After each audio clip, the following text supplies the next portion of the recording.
So, hello everyone, I'm Kanon Kino, a PhD student at the University of Tokyo, so supervised by Ken Yoshimura. So I today's talking about the Antarctica. First of all, I'm interested in the Milankovitch cycles recorded in the ice cores of the Antarctica, as shown in the left side. So, but today I will talk about my study for modern climate in Antarctica. It is under minor revision in GGR atmosphere.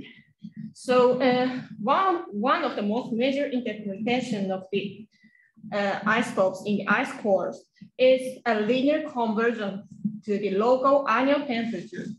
So, but it of course remains a subject of debate.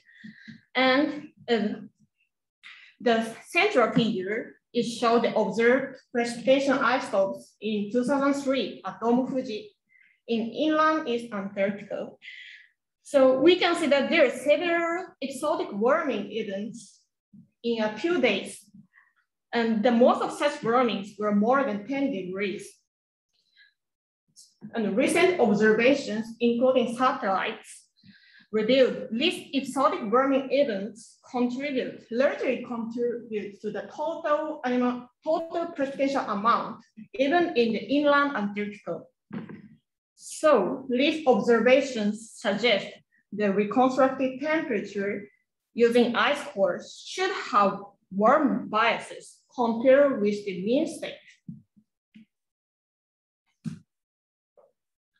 And recent studies using the event-based manual classifications. So they show the observed isotope signals, as in the previous page, could differ among synoptic patterns, as shown here. It was a nice study, but how can we expand our understanding from this weather scale to climate scale to interpret the ice cores? One of the solutions is to test the usability of the well-known atmospheric circulation modes.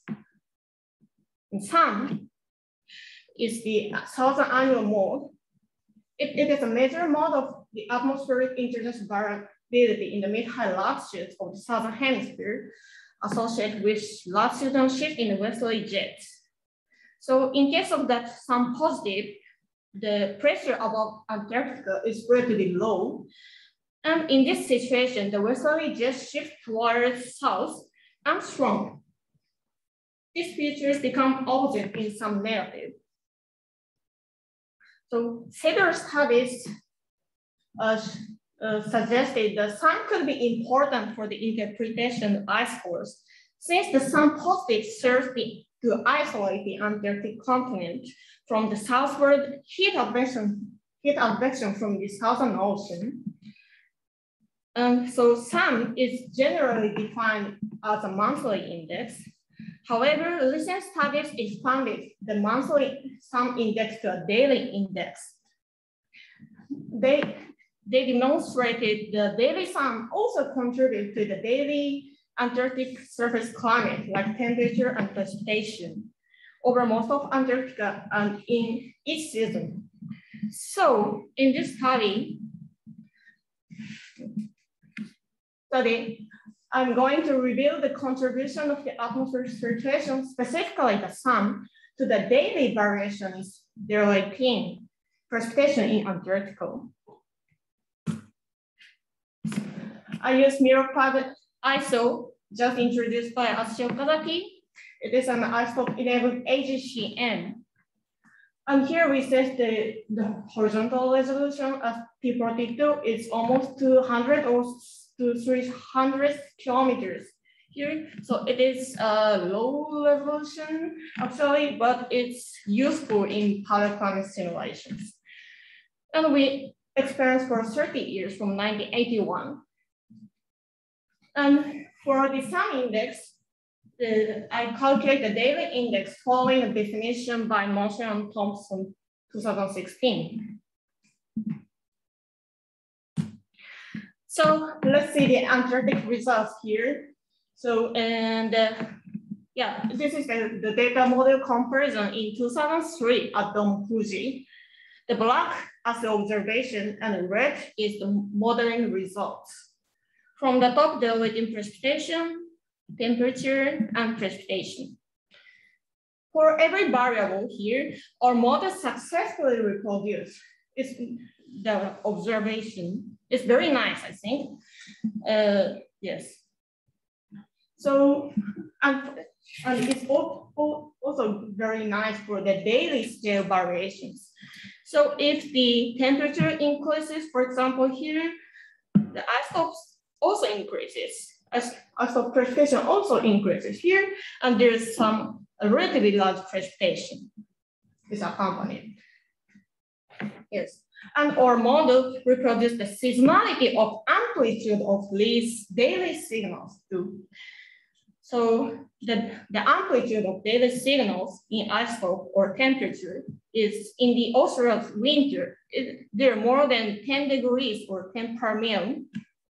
But on the other hand, during the Australian summer, they are less amplified here, both in isotopes and temperatures. Yes. And we also check the synoptic weather pattern of each day in this year. And we can confirm that our result is very comparable with the previous study that who classified the daily synoptic patterns, but I skip for details here. From here, I'll show the results for the whole 30 years from 1981. So the top figures show the monthly climatology, the red as temperature, and blue as the waiting precipitation, and yellow as precipitation. And the dashed line as the waiting mean by daily precipitation, and solid line as the arithmetic mean without precipitation weighting.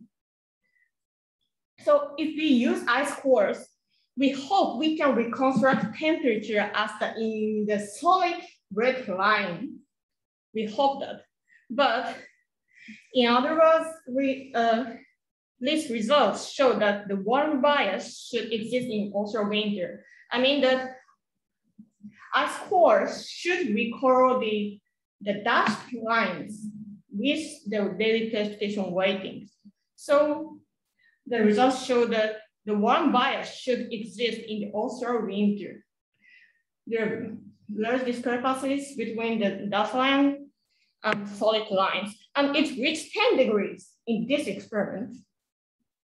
And on the other hand, in the Australian summer, the solid and dashed line are less different. They are relatively close here. So it means less bias in summer. And this is because the small variability or the amplitude of daily signals for the Australian summer. The bottom figures show daily standard deviations in temperature and isotope precipitation isotopes. So we can see that there are large standard deviations in the Australian winter and small deviations in summer. So in summer, the small variability can hamper the discrimination of each day if there is precipitation or not. So from here, let me talk about the atmospheric circulation. Yes, so here I use a time series of isotope signals in precipitation at Dome Fuji for 30 years here. And I classified each day as heavier isotope or lighter isotope. Then I made a composite of geopotential height at 500 hectopascal. So figure A, the left one, shows a difference of geopotential height by heavy isotope days minus light isotope days. Here we found that the typical pattern for isotope signal is very similar to the some negative patterns showing figure C. And the figure B, a composite for the Australian winter, JJA, was more similar to the sun than the annual composites in figure A.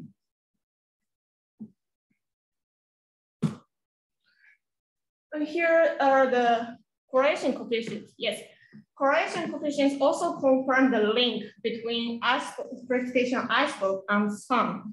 The top figure shows the correlation coefficient between daily precipitation and temperature, or precipitation, or sun. So for temperature and precipitation, red and green, the positive correlation in the author's winter indicates the introducing of warm and humid air from ocean into Dome Fuji. And for the sun, it's negatively correlated with isotope in the offshore winter.